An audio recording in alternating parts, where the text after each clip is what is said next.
కోట రాజశేఖర్ గారి గురించి 4 మాటలు క్లుప్తంగా చెప్తాను. కోట రాజశేఖర్ గారు 1956లో అల్లూరు గ్రామం, నెల్లూరు జిల్లాలో జన్మించారు. ఆయన ప్రాథమిక విద్య అంతా కూడా అల్లూరులోనే జరిగింది. తర్వాత నెల్లూరులో వేద సంస్కృతం, పొద్దుటూరులో కూడా నేర్చుకున్నారు. ఆంధ్ర యూనివర్సిటీలో సంస్కృతంలో ఎంఏ చేశారు. తర్వాత తెలుగు పండితులుగా, తెలుగు ఉపన్యాసకులుగా తన వృత్తి ధర్మాన్ని వారు నిర్వహించారు. వారు అనేక పద్యాలు, అలాగే టీటీడీ వారి ధార్మిక ఉపన్యాసాలు, అవధానం చేయటం వీటన్నిటిలో కూడా ఆయన దిట్ట. ఆయన శ్రీ పోలేరమ్మ స్తుతి మాలిక, రోజుకో పద్యం, వివేకానంద వాణి, తెలుగు పద్య వైభవం ఇటువంటి రచనలు ఎన్నో చేశారు. అలాగే బాలకాండపై శ్రీ సీతారామ కళ్యాణం పేర గ్రంథత్రయంగా కూడా రచించారు. ఆయనకి ఉత్తమ ఉపాధ్యాయ, అవధానిక సన్మానాలు ఇలా ఎన్నో అందుకున్నారు ఆయన. ఆయన ఈరోజు ముఖ్యంగా మనతోటి బాలకాండపై మాట్లాడబోతున్నారు.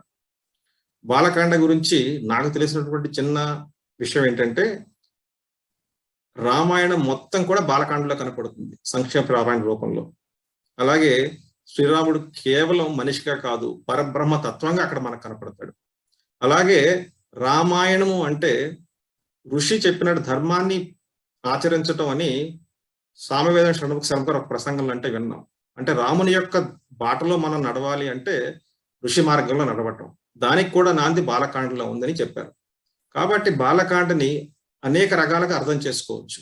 ఆ బాలకాండ పాశ్చాత్య దేశంలో ఉన్నటువంటి మన జీవితాలకి ఏ రకంగా ఉపయోగపడుతుంది, దాన్ని మనం ఎలా ఆకలింపు చేసుకోవాలని కోట రాజశేఖర్ గారు మనందరికీ అనుగ్రహ భాషణం చేయబోతున్నారు. సార్, అరగంట సమయం ఉంది. 25 నిమిషాలు గడిచిన తర్వాత నేను మీకు ఒక హింట్ లాగా ఇస్తానన్నమాట. ఆ తర్వాత మీరు ఉపన్యాసాన్ని ముగించండి. కుదిరితే ఒక ప్రశ్న ద్వారా మీ నుంచి మేము తదితర సమాచారం స్వీకరిస్తాం. మమ్మల్ని అందరినీ ఉద్దేశించి ప్రసంగించడానికి మీరు రావటం అందరికి కూడా చాలా సంతోషం. ధన్యవాదాలు. మీరు ఒకసారి అన్మ్యూట్ చేసుకొని మీరు కార్యక్రమం మొదలెట్టండి. శ్రీరాఘవం దశరథాత్మజమప్రమేయం సీతాపతిం రఘుకులాన్వయరత్నదీపం ఆజానుబాహుం అరవిందదళాయతాక్షం రామం నిశాచర వినాశకరం నమామి.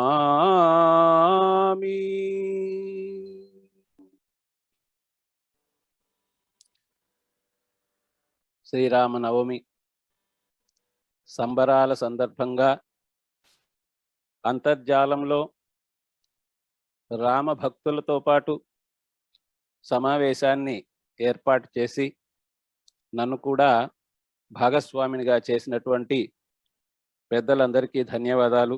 ముఖ్యంగా శ్రీమతి జొన్నలగడ్డ పద్మ గారికి, అట్లాగే శ్రీమతి కృష్ణవేణి గారికి, శ్రీ కృష్ణా శర్మ గారికి, ఆల్పాటి వారికి అందరికీ కూడా ధన్యవాదాలు తెలియజేస్తూ నా మాటలు ప్రారంభిస్తూ ఉన్నాను.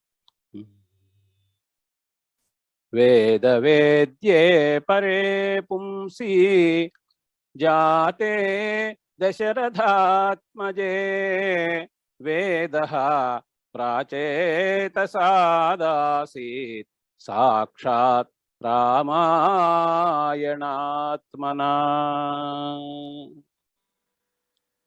పరమాత్మ, పరమ పురుషుడు విష్ణు భగవానుడు వేదముల చేత ఎరుగబడినటువంటి వాడు, వేదముల చేత కీర్తింపబడినటువంటి వాడు. అటువంటి విష్ణు భగవానుడు భూలోకంలో దుష్ట శిక్షణ కోసం, శిష్ట రక్షణ కోసం అన్నట్లుగా దశరథ మహారాజుకు కుమారుడుగా జన్మించినప్పుడు ప్రచేతసుని కుమారుడైనటువంటి వాల్మీకి మహర్షి ఆయన ఈ రామచరిత్రను వ్రాశాడు. అది సాక్షాత్తు వేదమే, సాక్షాత్ రామాయణాత్మన, వేదమే రామాయణము. ఆ విషయాన్ని మనం ఈ శ్లోకంలో తెలుసుకుంటూ ఉన్నాము. అట్లాగే ఎవరైతే వాల్మీకి మహర్షి చేత రచింపబడినటువంటి రామాయణము అనేటువంటి మధువును ఆస్వాదిస్తూ ఉంటారో అలాంటి వాళ్ళు జన్మ వ్యాధి జరా విపత్తి మరణై అత్యంత సోపద్రవం సంసారం స విహాయ గచ్చతి పుమాన్ విష్ణోః పదం శాశ్వతం. ప్రాపంచికమైనటువంటి ఏ కష్టాలైతే ఉన్నాయో, కష్టాలతో కూడినటువంటి ఈ సంసారము అనేటువంటి బాధ తొలగిపోగా ఆ రామకథను విన్నటువంటి వారు, రామ కథాసుధను ఆస్వాదించినటువంటి వారు నిత్యముగా ఆ విష్ణు సాయుధ్యాన్ని పొందుతారు అని చెప్పడం జరిగింది. మొత్తం మీద రామకథ కట్టే కొట్టే తెచ్చే అని చెప్తూ ఉంటారు 3 ముక్కల్లో. అంటే వారధి కట్టినాడని, ఆ తరువాత కొట్టే అంటే రావణుని కొట్టి సంహరించాడని, తెచ్చే అంటే సీతమ్మను తీసుకొని వచ్చినాడని రామాయణం అయిపోయిందని చెప్తూ ఉంటారు. అట్లాగే మనం కూడా అరగంటలో రామాయణ విశేషాలు తెలుసుకోవాల్సి ఉంటుంది అనుకుంటున్నాను. రామకర్ణామృతం అనేటువంటి ఒక మహత్ గ్రంథంలో ఆదిశంకరాచార్యులు రచించారని చెప్తారు. అందులో ఏకశ్లోకి రామాయణం అనేటువంటి ఒక అంశం ఉంది. ఆదౌ రామతపోవనాదిగమనం హత్వా మృగం కాంచనం వైదేహీ హరణం జటాయుమరణం సుగ్రీవ సంభాషణం వాలి నిగ్రహణం సముద్రతరణం లంకాపురీ దాహనం పశ్చాత్ రావణ కుంభకర్ణ నిధనం హి ఏతద్ధి రామాయణం. అంటే రామచంద్రస్వామి అవతరించిన తరువాత వనవాసానికి వెళ్ళడం, అక్కడ మాయలేడిని సంహరించటం, తరువాత సీతాపహరణ జరిగింది, జటాయువు పోరాడుతూ రావణుని చేతుల్లో మరణించాడు, సుగ్రీవునితో మైత్రి, వాలి వధ, సముద్ర లంఘనము, సముద్రాన్ని దాటడం అందరూ కూడా, లంకా దహనము, తరువాత చివరకు రామచంద్రస్వామి రావణాది రాక్షసులను సంహరించటము, ఇదే రామాయణము అని రామకర్ణామృతంలో తెలియజేసి ఉన్నారు. మరి ఇక్కడ మనమంతా కూడా రామచంద్రస్వామిని ఆరాధిస్తూ ఉన్నాము. మరి విష్ణు భగవాన్ని అంశగా ఆయన భూలోకంలో జన్మించినప్పటికీ కూడా రాముడు మానవుడుగా ఆత్మానం మానుషం మన్యే, బ్రహ్మాది దేవతలందరూ కూడా అనేక సందర్భాల్లో నీవు నారాయణుడవయ్యా, పరశురాముడు కూడా ఆ గర్వభంగం అయిపోయిన తర్వాత నీవు నారాయణుడివి అనేటువంటి ప్రస్తావన చేస్తాడు. ఎంతమంది ఎన్ని విధాలుగా చెప్పినా కూడా రామచంద్రస్వామి ఆత్మానం మానుషం మన్యే, నన్ను నేను మానవునిగా భావిస్తూ ఉన్నాను అని చెప్పాడు. కాబట్టి మానవులందరూ కూడా, ఆ మానవులకు అందరికీ కూడా రామచంద్రస్వామి ఆదర్శప్రాయంగా ఉండినాడు, ఆదర్శ మానవుడుగా ఉండినాడు. ఆయన ఆదర్శ భర్తగా, ఆదర్శ మిత్రుడుగా, ఆదర్శ పుత్రుడుగా, ఆదర్శ పాలకుడుగా, ఆదర్శ హితుడుగా, దాతగా, ప్రాణదాతగా, అన్ని విధాల ఆదర్శంగా మెలిగినాడు. కాబట్టే విశ్వవ్యాప్తంగా రామచంద్రస్వామికి గుడిగట్టి మనం ఆరాధిస్తూ ఉన్నాము. మామూలుగా ఒక గౌరవము అనేటువంటిది ఎలా కలుగుతుందంటే, మరి గుణాః పూజాస్థానం గుణిషు నచలింగం నచ వయః, ఏదో పురుషుడనో స్త్రీయనో గౌరవించడం అనేది ఉండదు ఎక్కువగా. అట్లాగే చిన్నవాడు పెద్దవాడు వయస్సులో అనేటువంటి విధంగా ఆరాధించటం పూజించటం అనేది ఉండదు. గుణాః పూజాస్థానం, గుణములు అనేటువంటివి ఎవరిలో అయితే ఉంటాయో, సుగుణములు ఎవరిలో ఉంటాయో అటువంటి వారు మాత్రమే మరి పూజలు అందుకుంటారు. ముఖ్యంగా మనకు బాలకాండలోనే రామచంద్రస్వామి గురించి సంగ్రహంగా నారద మహర్షి తెలియజేస్తూ, 10 వర్ష సహస్రాణి 10 వర్ష శతాని చ రామో రాజ్యం ఉపాసిత్వా బ్రహ్మలోకం ప్రయాస్యతి అని సంక్షిప్త రామాయణం అంటూ, బాల రామాయణం అంటూ ప్రప్రథమంగా మొదట ఉన్నటువంటి 100 శ్లోకాల్లో బాలకాండలో ఆ రామాయణ కథను తెలియజేస్తూ అక్కడ రామః రాజ్యం ఉపాసిత్వా, మనము దైవాన్ని ఏ విధంగా ఉపాసిస్తామో ఆ విధంగా రాముడు రాజ్యాన్నే ప్రజలనే దైవంగా భావించాడు. ఆ విధంగా ఆదర్శ మానవుడుగా ఆదర్శ ప్రభువుగా ఉండి ఆయన మరి అవతార ప్రయోజనము పూర్తి అయిన తరువాత బ్రహ్మలోకానికి వెళ్ళగలడు అంటూ నారద మహర్షి తెలియజేయడం అనేటువంటిది జరిగింది. అటువంటిది రామాయణము. రామాయణం యొక్క గొప్పతనాన్ని అక్కడే మనం వినవచ్చు. ఇదం పవిత్రం పాపఘ్నం పుణ్యం వేదైశ్చ సమ్మతం యః పఠేత్ రామచరితం సర్వపాపైః ప్రముచ్యతే. మరి అటువంటిదే కాబట్టి మన రామాయణంలోనే అనేక సందర్భాల్లో మనం గమనించినట్లయితే పాపము తొలగిపోతుంది, దోషములు తొలగిపోతాయి. అహల్యామాత ఆమె అదృశ్య రూపంలో ఉన్నది రామ దర్శనం కోసం ఎదురు చూస్తూ, రామ దర్శనం కాగానే తన దోషమంతా తొలగిపోయి స్వస్వరూపాన్ని పొందింది. మరి ఆ భర్త అయినటువంటి గౌతమ మహర్షితో కలిసింది. ఇరువురు కూడా రామచంద్రస్వామిని ఆరాధించారు. రామచంద్రస్వామి కూడా వారిని ఆరాధించడం అనేటువంటిది జరిగింది. మరి రామాయణం అనేటువంటిది ఎంతో గొప్పది కాబట్టి ప్రపంచంలో ప్రతి భాషలోకి కూడా అనువదింపబడింది. ఎంతకాలం ఉంటుంది రామాయణం అంటే బ్రహ్మదేవుడే తెలియజేస్తాడు వాల్మీకి మహర్షికి. యావత్ స్థాస్యంతి గిరయః సరితశ్చ మహీతలే తావత్ రామాయణ కథా లోకేషు ప్రచరిష్యతి.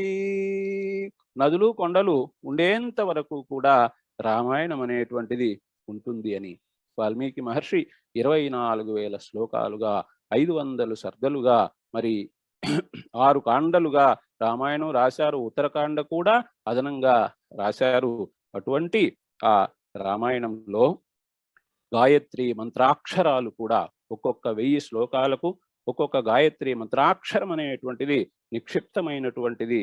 ఆ విధంగా మహనీయమైనటువంటిది రామాయణము. అయితే రామచంద్ర స్వామి ఆదర్శ మానవుడుగా అన్ని విధాల ఆదర్శప్రాయంగా మనకు అక్కడ కనిపిస్తాడు అనేటువంటి విషయాన్ని మనం గమనించినట్లయితే, మొట్టమొదట వాల్మీకి మహర్షి తాను నారద మహర్షిని ప్రశ్నిస్తాడు. కొన్ని సుగుణాలు చెబుతాడు. అయ్యా, ఈ సుగుణాలు ఎవరిలో ఉన్నాయి, ఈ కాలములో ఎవరిలో ఉన్నాయి అని ప్రశ్నిస్తాడు.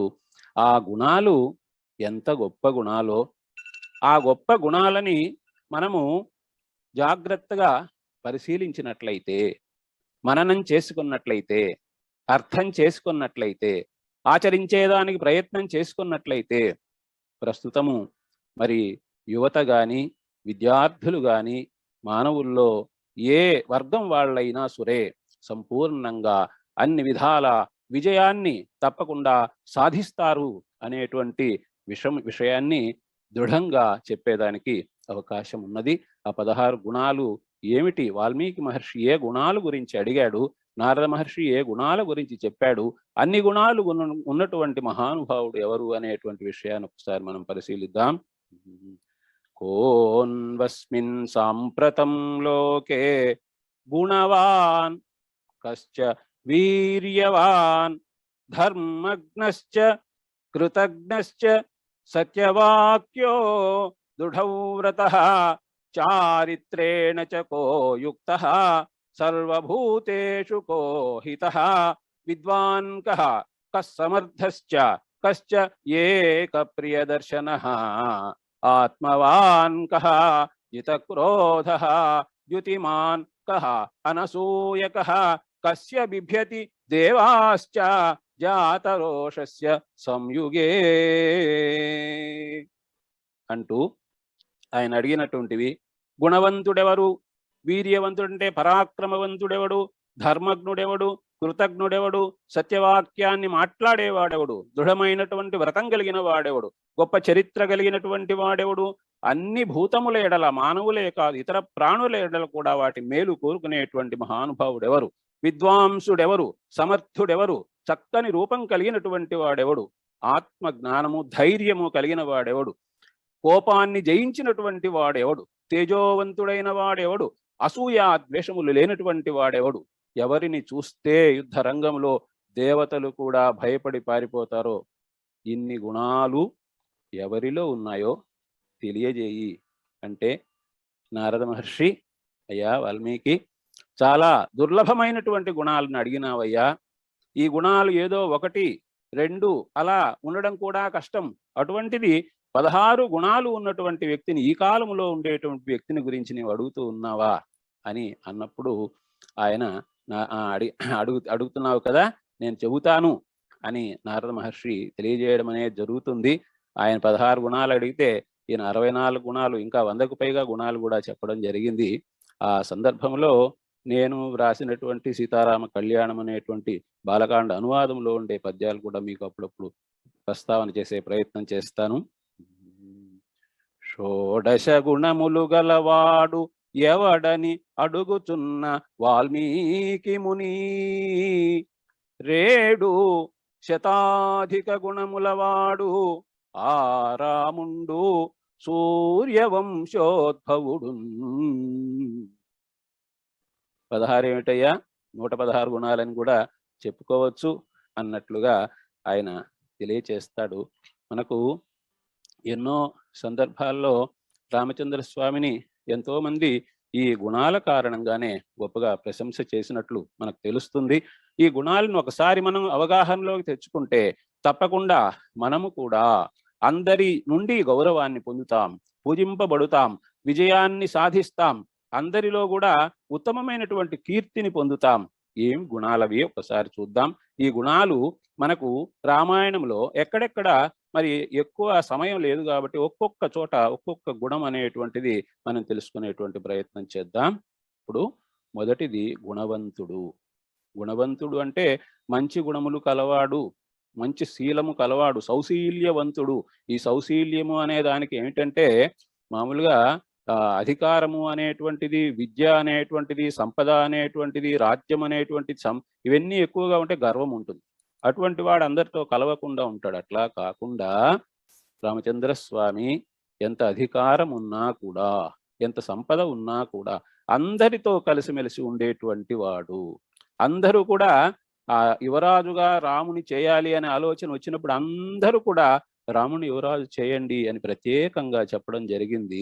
కాబట్టి ఆయన చూడండి, రాముడు మరి అయోధ్య యువరాజు కాబోయేటువంటి అటువంటి గొప్పవాడు కదా, రాజకుమారుడు కదా. గుహుడు అనేటువంటి ఆ కొండజాతి ఆయన దగ్గరికి వెళ్ళినప్పుడు ఆయనతో చక్కగా స్నేహం చేశాడు, కలిసిమెలిసి ఉన్నాడు.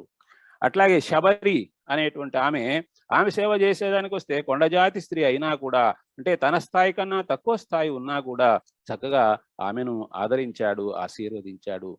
అట్లా వానరుడైనటువంటి సుగ్రీవునితో కూడా చక్కగా స్నేహం చేశాడు. అట్లాగే విభీషణుడు రాక్షస జాతికి చెందినవాడైనా కూడా, శత్రు వర్గం నుంచి వచ్చినటువంటి వాడైనా కూడా అతనిని కూడా చక్కగా ఆయన ఆశీర్వదించడం అనేటువంటిది, ఆశ్రయం ఇవ్వడం అనేటువంటిది జరిగింది. అంటే తాను గర్వము అనేటువంటిది లేకుండా, వినయము అనేటువంటిది కలిగినటువంటి వాడై, అందరినీ సమదృష్టితో చూచినటువంటి వాడై ఆయన ఏమంటాడంటే, ఆశ్రయించినటువంటి వాళ్ళకి తప్పకుండా అభయం ఇస్తానంటాడు. మిత్రభావేన సంప్రాప్తం నత్యజేయం కథంచన దోషో యద్యపి తస్య స్యాత్ సతాం ఏతదగర్హితం. నన్ను అటువంటి వాడు ఒకవేళ దోషంతో కూడి ఉన్నా సరే అతనికి నేను అభయం ఇస్తాను అని ఆ విధంగా అందరినీ కూడా శరణాగత త్రాణ పరాయణత్వం అనేటువంటి దాంతో మరి చక్కగా దగ్గరకు తీసుకున్నటువంటి వాడు రామచంద్ర స్వామి. కాబట్టి అంతటి సౌశీల్యాన్ని మనం కూడా అందరితో కలిసిమెలిసి ఉండడం, వారు తక్కువ నేను ఎక్కువ అనేటువంటి భావం లేకుండా ఉన్నట్లయితే శాంతి అనేటువంటిది విశ్వశాంతిగా మారుతుంది కదండి. అట్లాగే రామచంద్ర స్వామి యొక్క 2వ గుణాన్ని ఆయన అడిగింది, వీర్యవాన్ అంటే పరాక్రమం గురించి. మరి మనకందరికీ తెలిసినటువంటిదే, రాముడు తాటకను మారీచుణ్ణి దూరంగా తరిమివేశాడు, తాటకను సంహరించాడు, సుబాహువు అట్లాగే విశ్వామిత్రుడు యజ్ఞ సంరక్షణ చేశాడు, శివధనుస్సుని ఎక్కుపెట్టాడు, పరశురామునికి గర్వభంగం చేశాడు, ఖరుడు, దూషణుడు మొదలైనటువంటి రాక్షసులను, త్రిశిరుడు అనేటువంటి వాళ్ళని సంహరించాడు. 14,000 మంది సైన్యాన్ని, రాక్షస సైన్యాన్ని అంతా కూడా అవలీలగా సంహరించాడు. కబంధుడు, విరాధుడు వీళ్ళందరినీ కూడా సంహరించాడు.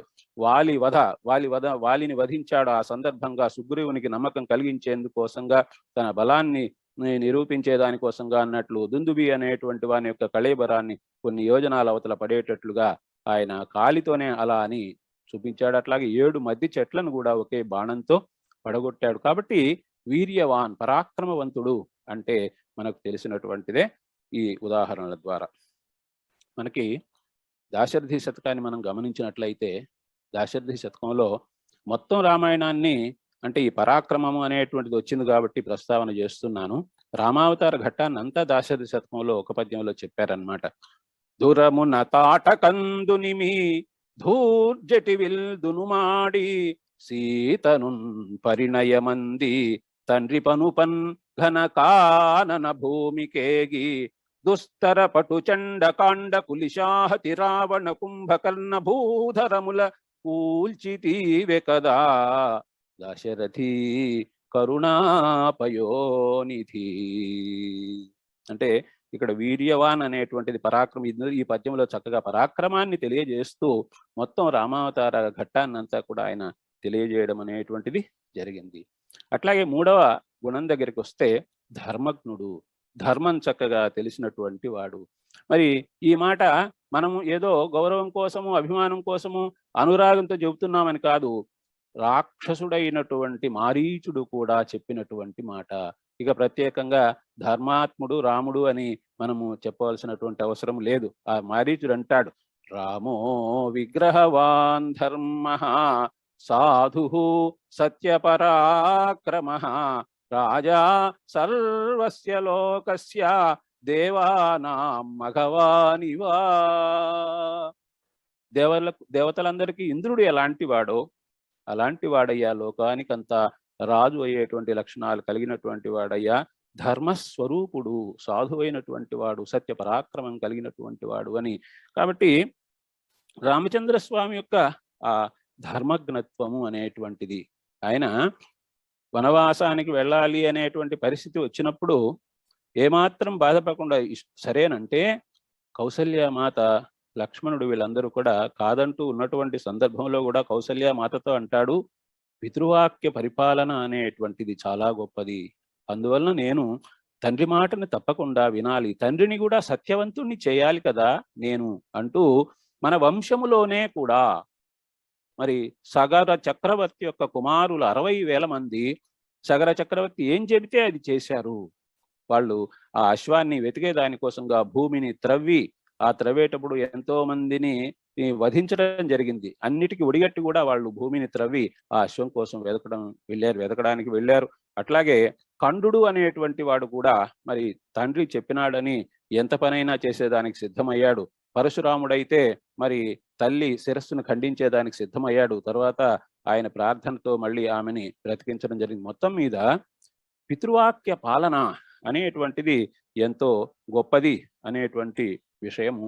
అందులో రామచంద్ర స్వామి ధర్మాత్ముడు అంటే అన్ని ధర్మాల విషయాలు, యుద్ధ ధర్మం కూడా, యుద్ధంలో నిరాయుధుడైనటువంటి వాడిని మరి సంహరించకూడదు అనేటువంటి ఒక నీతి అనుసరించి, రావణుని చేతిలో ఉన్నటువంటి విల్లు ఆయుధాలన్నీ పడిపోతే మరి రథము కూడా కూలిపోయేటువంటి సందర్భం ఏర్పడితే, ఓ రావణ నీవు ఇంటికి వెళ్ళు, తిరిగి మళ్ళీ రేపు విశ్రాంతి తీసుకొని రేపు ఉదయం మళ్ళీ ఆయుధాలన్నీ కూడా సిద్ధం చేసుకొని మళ్ళీ రావయ్యా అని చెప్తూ ఉన్నాడంటే, అంతకంటే ధర్మజ్ఞుడైనటువంటి వాడు మరొకడు లేడు అనేటువంటి విషయాన్ని మనం చెప్పుకోవచ్చు. మరి ఇట్లాగా ఆయన యొక్క కృతజ్ఞత అంటే మరి ఈ ఇతరులు చేసినటువంటి మేలును సంపూర్ణంగా గుర్తుపెట్టుకునేటువంటి వాడు ఎప్పటికీ కూడా. గుహుడు ఆయన ఏదో కొద్దిగా సేవ చేశాడు, కొద్దిగా సేవ చేసినా కూడా 14 సంవత్సరాలైనా కూడా గుహును మర్చిపోకుండా మరి రావణ సంహారం తర్వాత తిరిగి వచ్చేటువంటి సందర్భంలో అతనికి తన రాక గురించి తెలియజెప్పడం జరుగుతుంది హనుమంతుని ద్వారా. కాబట్టి ఇతరులు చేసినటువంటి మేలును మరచిపోకుండా ఉండాలి అనేటువంటిది ఎంత గొప్ప గుణమంది. అట్లాగే ఎన్నో విశేషాలు. మరి కృతజ్ఞత, ఇతరులు చేసిన మేలును మర్చిపోకుండా ఉండడం అనే దానికి ఇప్పుడు రావణ సంహారం తర్వాత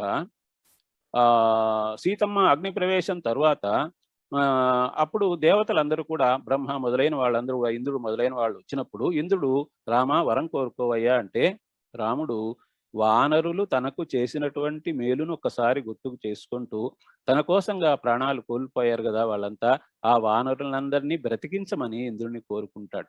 కాబట్టి ఆ కృతజ్ఞత అనేటువంటి విషయము ఎంత గొప్పదో మనకు తెలుసు.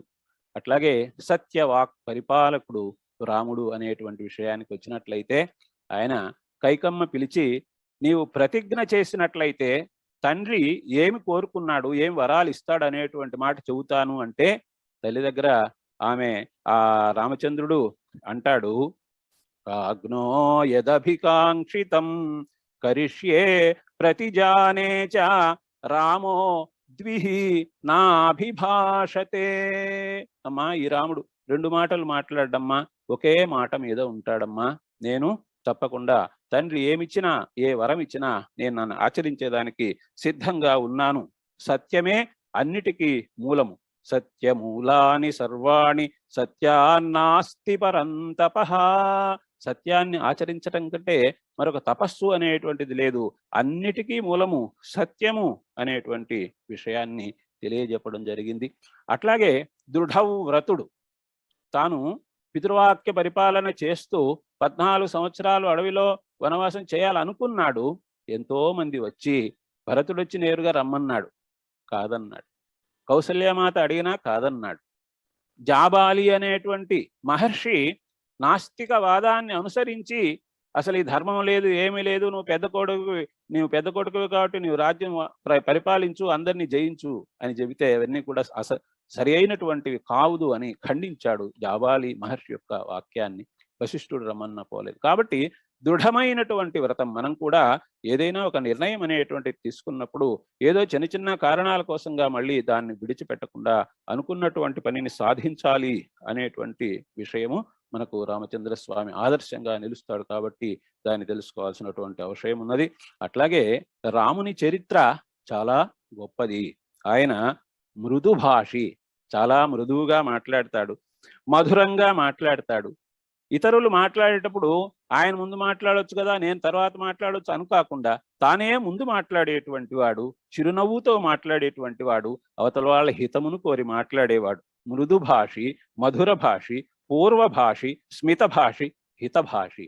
మరి ఇన్ని లక్షణాలు, ఈ గుణాలని మనం నేర్చుకుంటే మనకు ఈ జీవన పోరాటంలో తప్పకుండా మనకు విజయం అనేటువంటిది లభిస్తుంది అనడంలో ఎటువంటి సందేహం అనేటువంటిది లేదు. యువత కానీ, విద్యార్థులు కానీ, ఎవరైనా కానీ, మానవులు ఎవరైనా కానీ ఇటువంటి ఈ సచ్చరిత్ర అనేటువంటిది అనుసరించినట్లయితే, ఇప్పుడు ఎంత గొప్పవాడంటే రాముడు వనవాసానికి వెళ్ళేటప్పుడు రామునితో పాటు అక్కడ అయోధ్యలో ఉండే వాళ్ళందరూ వెళుతూ ఉంటే అప్పుడు వాళ్ళందరూ నడిచి వస్తున్నారని తాను రథం దిగి తాను కూడా నడిచి వెళ్ళడం అనేటువంటిది జరిగింది.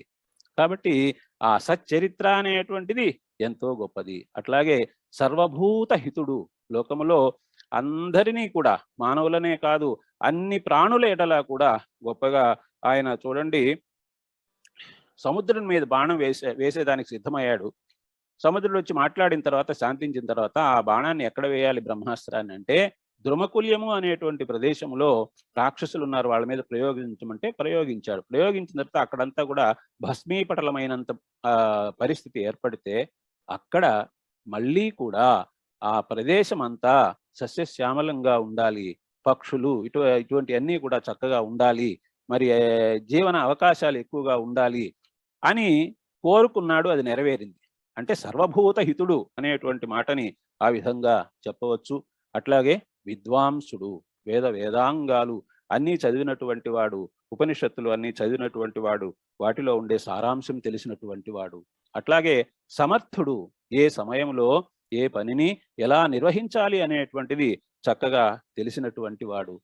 ఆ తర్వాత ప్రియదర్శనుడు, చక్కనైనటువంటి రూపం కలిగినటువంటి మహానుభావుడు. అడవికి వెళితే మునులందరూ వచ్చి చాలా సంతోషపడి, అయా నీ రూపాన్ని ఇంకా చూడాలి అని అనుకుంటూ ఉన్నాము అని అక్కడ వాళ్ళు చెప్పినటువంటి మాట.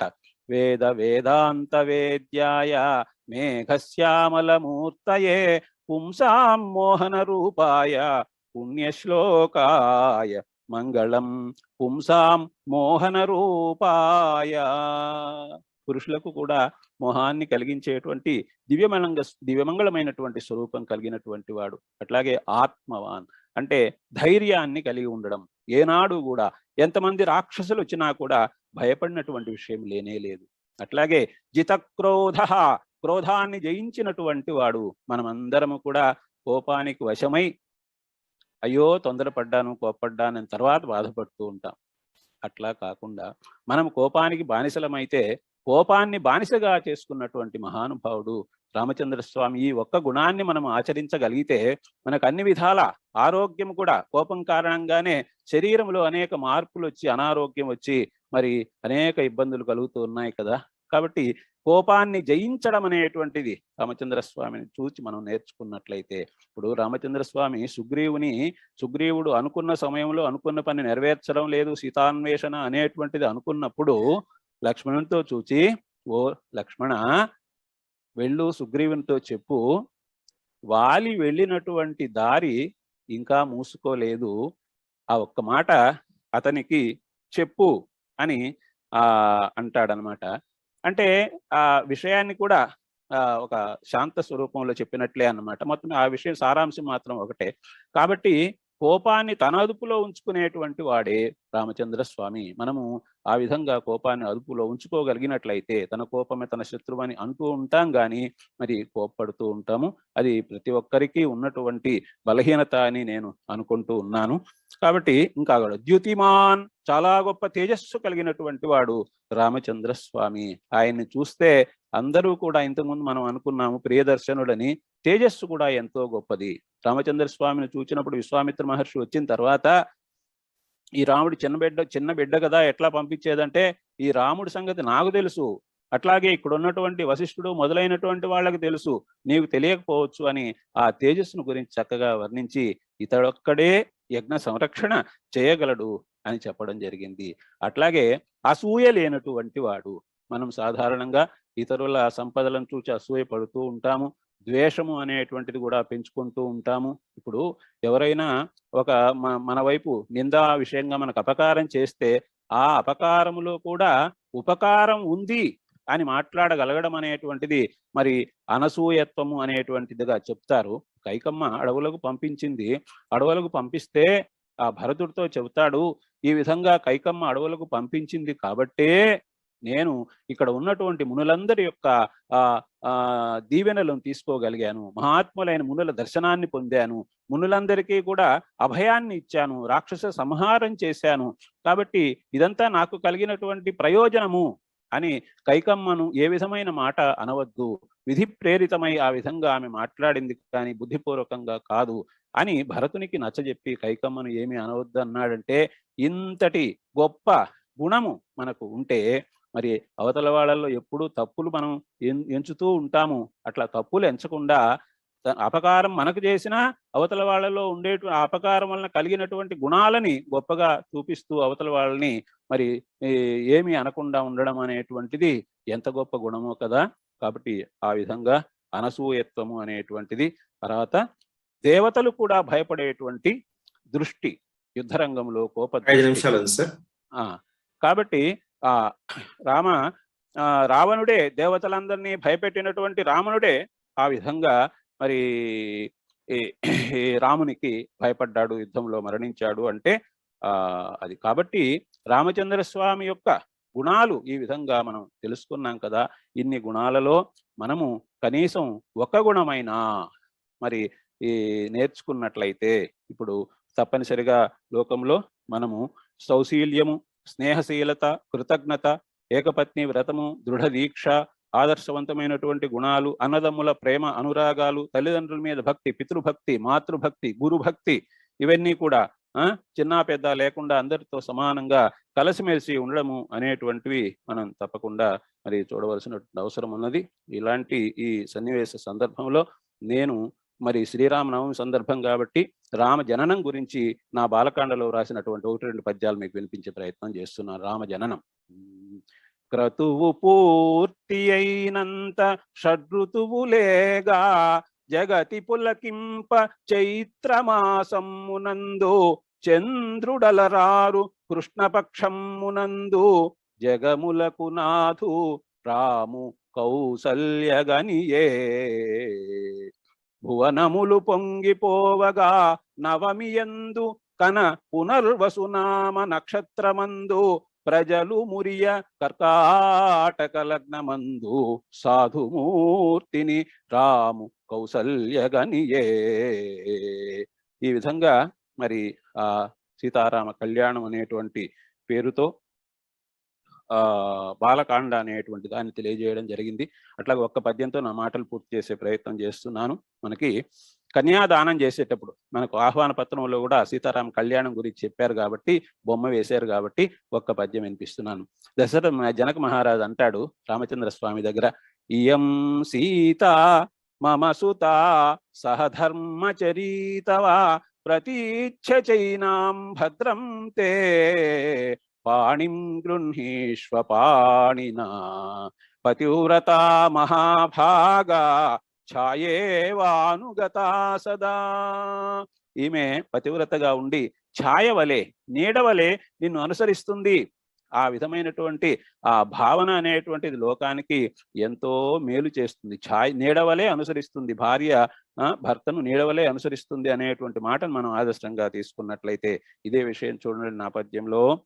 ఈయమ సీత నాదు సుత ఇప్పుడు నీ సహధర్మచారిణి స్థాయి వెలుంగు కైకొనుము సాధ్వికరమ్మును నీ కరమ్ముచే శ్రేయము గూర్ప నిన్ను అనుసరించును ఛాయయనంగా అంచు తా తోయము ధారగా విడిచే తుష్టిని తజ్జనకుండు ప్రేముడిన్. బాలకాండలో చివరి మనం గమనించినట్లయితే రామచంద్ర స్వామి సీతమ్మ వారి అన్యోన్యమైనటువంటి దాంపత్యాన్ని గురించి, సీతమ్మ మనసును రాముడు తెలిసి ప్రవర్తించేవాడు, రామచంద్ర స్వామి మనసును సీతమ్మ తెలిసి ప్రవర్తించేటువంటిది. ఆ విధంగా అన్యోన్య దాంపత్యం అనేటువంటిది భార్యాభర్తలు కూడా ఒకరి మనసును ఒకరు ఎలా తెలుసుకోవాలి అనేటువంటి విషయాన్ని చక్కగా మరి వాల్మీకి రామాయణంలో చివర తెలుసుకునే అవకాశం ఉంది. ఇంతవరకు యథాశక్తి నాకు ఇచ్చినటువంటి సమయంలో నేను మాట్లాడే ప్రయత్నం అనేటువంటిది చేశాను. ఈ విధంగా నాకు అవకాశం ఇచ్చినటువంటి ఈ రామనవమి సంబరాల సందర్భంగా ముఖ్యంగా జొన్నలగడ్డ పద్మ గారికి, అట్లా శ్రీమతి కృష్ణవేణమ్మ గారికి, కృష్ణా శర్మ గారికి, ఇంకా ఇతర పెద్దలందరికీ కూడా ధన్యవాదాలు తెలియజేస్తూ నమస్కారం. మంగళం కోసలేంద్రాయ మహనీయ గుణాత్మనే సర్వలోక శరణ్యాయ సాధురూపాయ మంగళం. ధన్యవాదాలండి. జగమంతా రామమయం అంటారు, కానీ మీరు మీ మృదు మధురమైనటువంటి స్వరంతో, చక్కని వాగ్దాటితో మా మనసంతా రామమయం చేశారు. చాలా సంతోషం. ధన్యవాదాలు. చాలా చక్కగా ఈ బాలకాండలో పరమాత్మ తన యొక్క గుణగణాలని మానవ రూపంలో ఎలా చూపించాడో మాకు చాలా స్పష్టంగా చెప్పే ఒక మార్గదర్శనం చేశారు. నాకు ఒక చిన్న ప్రశ్న ఉన్నది. రాముడికి ఉన్నటువంటి సుగుణాలు అందరూ అలవరుచుకుంటే ఇక ప్రపంచంలో అందరూ దైవం సమానం అయిపోతారు. కానీ దాన్ని ఆదర్శంగా తీసుకొని మనం ఉత్తమమైన మానవులుగా ఎదగాలంటే మన జీవితకాలం సరిపోకపోవచ్చు. ఈ 16 గుణాల్లో మనకి సాధ్యమయ్యేది మీరేమన్నారంటే కోపాన్ని జయిస్తే సరిపోతుంది, కానీ కోపాన్ని జయిస్తే రాగద్వేషాలను జయించినట్టే కదా, అది సాధ్యమైతే ఇంకా ప్రపంచంలో గొడవలు ఎందుకుంటాయి. కానీ మనకున్నటువంటి ప్రస్తుత పరిస్థితుల్లో ఏ ఒక్క సాధ్యమైనటువంటి లక్షణాన్ని మనుషులుగా మేము అలవర్చుకుంటే బాగుంటుందో మీరు ఏం చెప్తారు? మనమందరం కూడా. కాబట్టి ఇప్పుడు ఇందులో గుణవంతులు అన్నారు కదండి, ఆయన ఏ విధంగా ఇప్పుడు ప్రహ్లాదుని దగ్గర కూడా చెప్తారు, ఆకార జన్మ విద్యార్థ వరిష్ట సంస్తంభ సంగతుడుగాడు. ప్రహ్లాదుని గురించి అంటే గొప్ప ఆకారం ఉన్నా, గొప్ప విద్య ఉన్నా, గొప్ప ధనం ఉన్నా, గొప్ప పదవి ఉన్నా, ఇవన్నీ ఉన్నా కూడా ఏ విధమైనటువంటి గర్వం లేకుండా ప్రహ్లాదుడు ఉన్నాడని. మరి రామచంద్ర స్వామి కూడా ఆ విధంగా గర్వం అనేటువంటిది లేకుండా, మనకు ఏదో పాటలో కూడా ఎంత ఎదిగినా కూడా ఒదిగి ఉండాలి అంటారు కదా, ఆ విధంగా అది అందరూ చెప్తూ ఉన్నారు కదా. ఈ మొట్టమొదటి సౌశీల్యత్వం గుణం అనేటువంటి దాంట్లో అది ఉంది కాబట్టి దాన్ని మనము తప్పనిసరిగా గర్వం అనేది వదిలిపెట్టి వినయం అనేటువంటి గుణాన్ని పొందడం అనేటువంటిది చాలా అవసరము. అట్లాగే ధర్మము, ఈ ధర్మం అనేటువంటిది మీరన్నట్టుగా కాలానుగుణంగా మారినా లోకమునకు హితాన్ని కలిగించేటువంటిదే ఉత్తమమైన ప్రధానమైనటువంటి ధర్మము. ఇప్పుడు చాలా సందర్భాల్లో లోకం కోసము అంటే రామచంద్ర స్వామి చేసింది కూడా అదే. ఎందుకంటే లోకాన్ని ఆరాధించాలి. మనం ఇందాక కూడా అనుకున్నాం, రాజ్యం ఉపాసిత్వా, రాజ్యాన్నే దైవంగా భావించినటువంటి వాడై అని. ఈ అపనింద అనేటువంటి కారణంగా, అపకీర్తి వస్తుంది అనేటువంటి కారణంగా సీతమ్మను వదిలిపెట్టడం అనేటువంటిది రామచంద్ర స్వామి చేశాడు. అయినా అక్కడ కూడా పెద్దలు ఏం చెబుతారంటే, అక్కడ ధర్మము అంటే వ్యక్తిగత ధర్మం ఉంది, రాజధర్మం ఉంది. వ్యక్తిగత ధర్మం కన్నా రాజధర్మమే మిన్న, కాబట్టి ఆయన రాజధర్మాన్ని స్వీకరించాడు అనేటువంటి విషయాన్ని చెప్తాడు. మరి మొత్తం మీద ఆ ధర్మము అనేటువంటిది సులభంగా బోధపడేటువంటిది కాదు. పరిశీలించి జాగ్రత్తగా దాని యొక్క సారాంశాన్ని తెలుసుకోవాల్సినటువంటి అవసరం ఉంది. కృతజ్ఞత, ఇతరులు చేసినటువంటి మేలును గుర్తుపెట్టుకోవడం అనేటువంటి చాలా మంచి గుణం కదండి. ఆ మంచి గుణం మనం కానీ అలవర్చుకున్నట్లయితే జీవితంలో ఎంతో అభివృద్ధిని సాధించేదానికి అవకాశం వస్తుంది. మనం మామూలుగా గమనిస్తూ ఉంటాము, చూడు ఇంత చేశాను మర్చిపోయాడు అని అంటూ ఉంటారు. కాబట్టి అట్లా కాకుండా కృతజ్ఞత అనేటువంటి దాన్ని మనం ప్రయత్నం చేయాలి. సత్యవాక్యం, చిన్నవానికి పెద్దదానికి కూడా అబద్ధాలు ఆడేయకుండా, మరి ఏదో ప్రమాదం వస్తే, ఏదో మనకు భాగవతంలో ఏదో పద్యం ఉంది కదా, ప్రాణం పోయేటప్పుడు అన్నట్లుగా, అటువంటి సందర్భాలు ఏదైనా కానీ ప్రతిదానికి అబద్ధం అని తగ్గించుకునే ప్రయత్నం, దోషాలని తగ్గించుకునేటువంటి ప్రయత్నం, మరి అనుకున్నటువంటి వ్రతం ఏదైనా పట్టుదలతో సాధించడం అనేటువంటిది గొప్ప చరిత్ర, మంచి చరిత్ర. ఇప్పుడు ఎవరైతే మంచి చరిత్ర ఉంటుందో వాళ్ళనే అందరూ పూజిస్తారు. ఇందాక అనుకున్నాం, గుణా పూజాస్థానం గుణిషు నచ లింగం నచ వయః. కాబట్టి గొప్ప చరిత్ర, గొప్ప నడవడి అనేటువంటిది, ప్రవర్తన అనేటువంటిది. అట్లాగే సర్వభూతేషు కోహితః అంటే మరి ప్రతి ప్రాణిలో భగవంతుడు ఉన్నాడు అనేటువంటి విషయం మనం తెలుసుకుంటే, ఎవరిని మనం నిందించేదానికి, ఎవరికి అపకారం చేసేదానికి మనం ముందుకు వెళ్ళడం అడుగు వేయం కదండి. కాబట్టి ఈ గుణాన్ని కూడా మనం అలవాటు చేసుకునే అవకాశం అనేటువంటిది ఉంది. విద్వాన్ అంటే చక్కగా విద్య నేర్చుకోవాలి, అందులో ఉండేటువంటి సారాంశాన్ని తెలుసుకోవాలి, ఆచరించే ప్రయత్నం చేయాలి, సామర్థ్యం కలిగి ఉండాలి. అట్లాగే ఆత్మవాన్, ధైర్యం అనేటువంటిది, భయం అనేటువంటిది రామచంద్ర స్వామి జీవితంలో లేనే లేదు. కానీ మనం ప్రతిదానికి, చిన్నదానికి పెద్దదానికి భయపడుతూ ఉంటాము. కాబట్టి ఆ భయం అనేటువంటి దాన్ని దూరం చేసుకోవాల్సినటువంటి అవసరం ఉన్నది. ముఖ్యంగా కోపాన్ని జయించుకోవాలి. కోపాన్ని జయించుకోకపోతే అనేక అనర్థాలు అనేటువంటి అంబరీషోపాఖ్యానంలో దుర్వాసుడు పాపం ఆయన పరిగెత్తి పారిపోయాడనమాట ఆ విష్ణు చక్రానికి భయపడి. ఆ దుర్వాసుడు ప్రయోగించినటువంటి కృత్య అనేటువంటి రాక్షసుని చూచి రాజు ఏమాత్రము భయపడలే, ఉన్న చోటనే నిలబడ్డాడు. కాబట్టి ఆయన భగవంతుని సంపూర్ణంగా విశ్వసించాడు. ధర్మం మీద ఉన్నాడు కాబట్టి ధర్మో రక్షిత అనుకున్నాడు, అక్కడే ఆగాడు. అయితే వేదాలు చదివినటువంటి వాడైనా దుర్వాసుడు పారిపోయాడు. 3 లోకాలు ఎవరు నన్ను కాపాడుతారని పారిపోయాడు. కాబట్టి ఆ విధంగా అక్కడ కోపము అనేటువంటిది అతనికి అనర్థాన్ని తెచ్చిపెట్టింది. కాబట్టి అసూయ అంటే ఇతరులు మనకి ఏదైనా అపకారం చేసినా వాళ్ళని నిందించకుండా ఉండగలిగితే, ఇప్పుడు ఉదాహరణ మనం అనుకున్నాం, కైకమ్మ అడవులకు పంపింది. అడవులకు పంపినా కూడా రాముడు ఏమంటున్నాడంటే, పంపింది కాబట్టే మునుల దర్శనం కలిగింది, మునులకు ఉపకారం చేయగలిగే భాగ్యం కలిగింది, మునుల ఆశీస్సులు నాకు అందాయి. ఈ విధంగా పాజిటివ్ థింకింగ్ అంటుంటారు, ఇప్పుడు చెప్తూ ఉంటారు ప్రత్యేకంగా. ఆ విధంగా అనుకూలమైనటువంటి ధోరణిలో మనం కానీ ఆలోచించగలిగినట్లయితే ఎంతో ఉపయోగము, ఎంతో ప్రయోజనము.